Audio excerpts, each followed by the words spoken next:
இந்த ஜியோ சிம்முக்காரங்க எப்படி ஏமாத்துறாங்க அப்படின்னு தான் இந்த வீடியோ.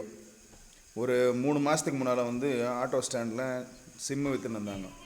அதில் வந்து ஒரு ஆஃபர் மாதிரி கொடுத்தார். எப்படின்னா 1 வருஷம் வரைக்கும் இன்கமிங் வரும் அப்படின்ட்டு. எந்த வோடாஃபோனில் இருந்துச்சு. என்னை வந்து இல்லை சார் நீங்கள் கண்டிப்பாக பார்த்துட்டிங்கன்னா 1 வருஷம் வரைக்கும் இன்கமிங் ஃப்ரீயாக இருக்கும் அப்படின்னாங்க. நான் அப்போது 4 வாட்டி கேட்டேன். கண்டிப்பாக 1 வருஷம் இன்கமிங் இருக்கும். ஏன்னா 2 ஃபோனுமே நான் வந்து ஜியோ தான் யூஸ் பண்ணுறேன். சரி, ஒன்று இன்கமிங் இருந்துச்சுன்னா கூட ஒன்றில் வந்து ஈஸி பண்ணி பேசிக்கலாம் அப்படின்னு நான் கணக்கு போட்டு வாங்கிட்டேன்.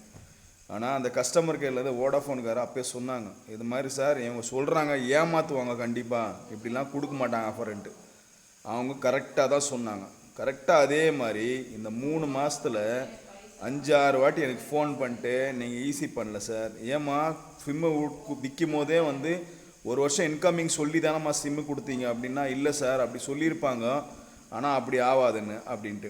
ஆனால் இப்போ லாஸ்ட்டாக இன்றைக்கி நைட்டுக்கு நீங்கள் வந்து ரீசார்ஜ் பண்ணலன்னா உங்கள் நம்பர் பிளாக் பண்ணிவிடுவாங்க, வேறு யாருக்குன்னா மாறிடும். இது நான் ஃபஸ்ட்டு ஏர்டெல்லில் வச்சுருந்தேன். கிட்டத்தட்ட 15 வருஷமாக இந்த நம்பர் நான் வச்சுன்னு இருக்கேன். சரிங்களா? இப்போது இவங்கக்கிட்ட போனதுக்கப்புறமா இவங்க வந்து என் நம்பரை பிளாக் பண்ணிவிடுவாங்க. சரிங்களா? இப்போ நான் ஈஸி பண்ணதுக்கப்புறமா தான் வந்து எனக்கு மெசேஜெலாம் வருது. நான் கண்டிப்பாக இதை வந்து ஜியோவில் வச்சுன்னு இருக்க மாட்டேன். உண்மை தான்.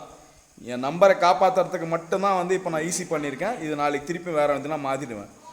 இது மாதிரி ஏன் பொய் சொல்லி வியாபாரம் பண்ணணுன்னு நான் கேட்குறேன். நான் உங்ககிட்டலாம் பணமாக இல்லாதக்குது சொல்லுங்கள். ஏன் இது மாதிரிலாம் வந்து எங்களை மாதிரி ஏழைங்கள்லாம் வந்து ஏமாற்றி சம்பாரித்து பொழப்பு பண்ணணுன்னு ஆசைப்படுறீங்க?